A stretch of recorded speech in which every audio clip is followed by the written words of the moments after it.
And we are going to get ready to go into the next game, which is going to be LiquidTyler against oGsInCa. Now, to be entirely honest, I don't think either player really would like to play that match because of the fact that that is going to be the real decider. But again, I'm really saying that based upon the fact that people were really expecting Inca and Tyler to be the top 2 in that group. Well, this is going to be pretty hard for Tyler going against oGsInCa. Such a great Protoss player, and this could be the end of Tyler if he loses this, and he probably knows this as well. He does not want to lose 2 games, and we are going to get ready to go into this game now, and it is going to be on Zell Nagogogo Caverns. Now, one thing to note, Tyler, well known for having nerves of steel, joined the game immediately, didn't want to break, calmly told Inca that it was all a good play by his opponent. So without any further ado, let's give a big cheer to oGsInCa in the bottom left. And make some noise for LiquidTyler fighting!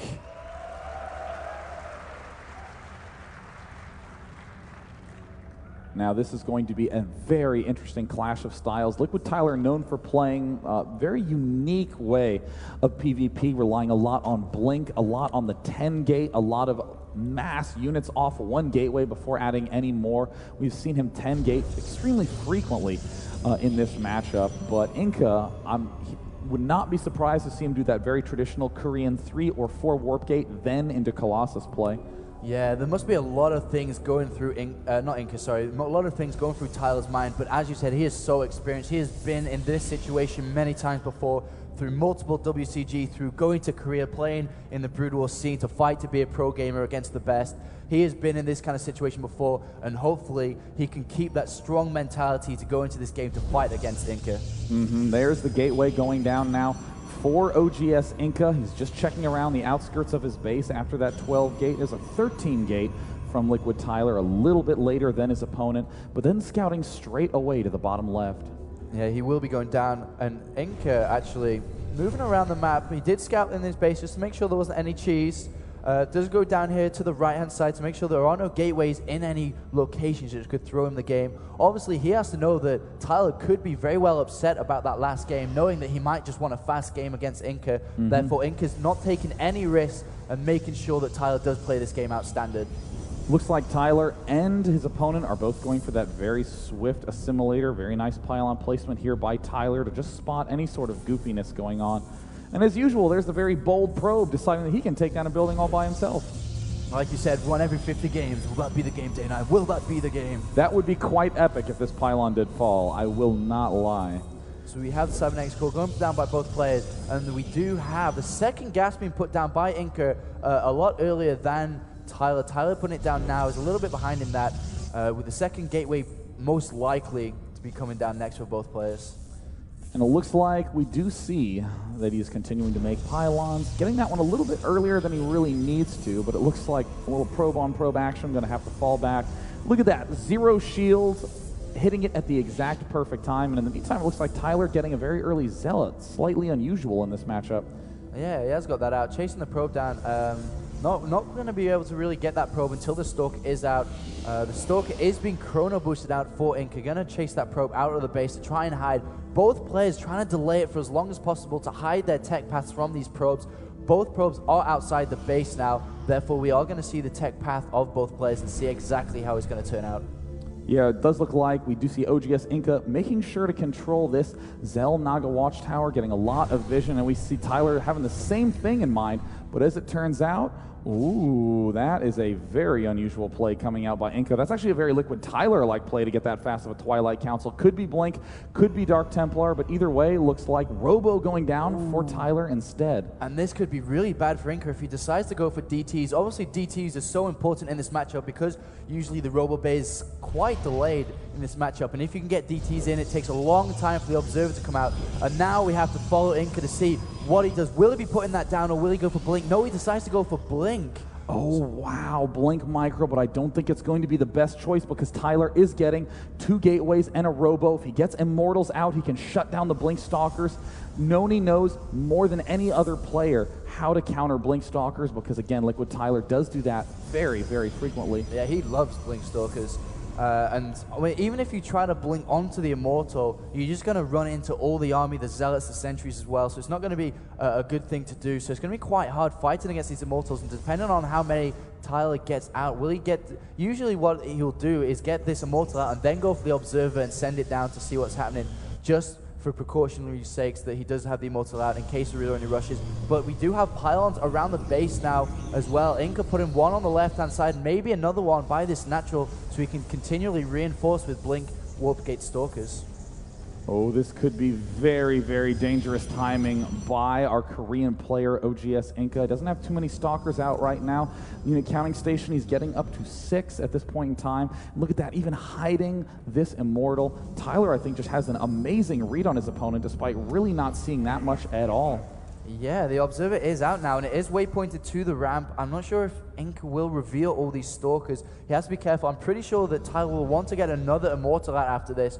As soon as it's done, he has enough resources. Will he get another Immortal? That is going to be key in this, because here comes Inca with a Blink. Oh, no! A missed Blink! An absolutely terrible initial Blink play, losing a lot of those key stalkers. Inca needed to have that first Blink be beyond perfect, and it just went in the exact wrong direction. Tyler with a gigantic lead. Yeah, he is now chrono boosting out the second Immortal, which will basically crush all these stalkers. And Inca's in a bit of trouble now. He has to react to this, and what he is going to do to react is put down a Nexus and try to contain him. This is kind of reminds me of a Nazgul style. He's going to keep him inside his base for as long as possible so he can get this out. He's going to be using these sentries for force fields, I presume. Yeah, this is very, very good transition from oGsInCa. Ordinarily, most players would need to do a straight-up win play. They would need to just immediately blink in there for the kill. Got to be a little careful with those stalkers, as they aren't, I would say they're not so good against Immortals. And I was following Inca quite well, and actually, I haven't really checked Tyler properly, and he has got a Colossus almost made now. I didn't see the Robotics Bay being put down, and that is also going to go in his favor, and he could actually do an incredible push.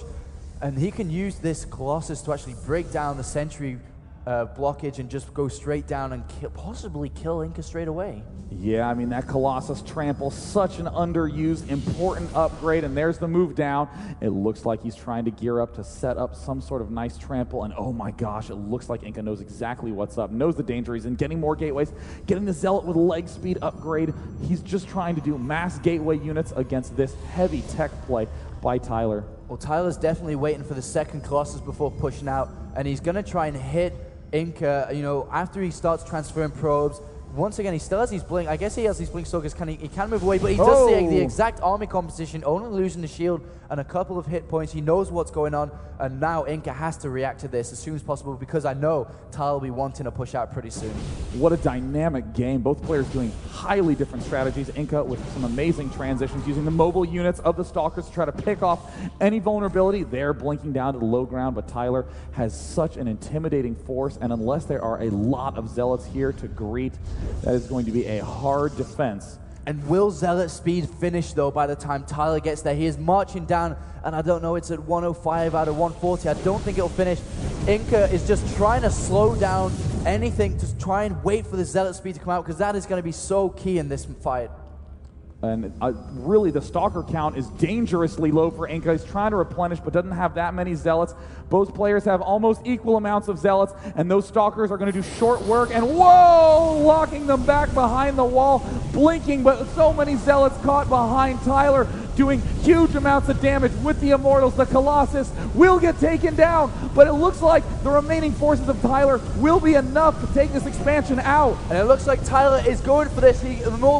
Zealots are being warped in, but Tyler just has too many units. The Immortals are doing so much damage to all these units, and Tyler looks like he might be able to take oGsInCa out right now. Another Colossus moves in. Tyler, who lost to a guy named Dabu, just killing a Korean pro, no problem. Moving in with so many Robo and Gateway units, and it looks like Inca's Blink Stalker Micro is going to have to save him here. Oh, and this is so good. Blinks onto the Colossus again. Will he be able to get it down? No, he doesn't. And all the probes are gone. We're down to 13 probes for Inca, and Tyler is cleaning this match up. And there's the good game. Another huge upset. Tyler with a big grin on his face, a noticeable sigh of relief.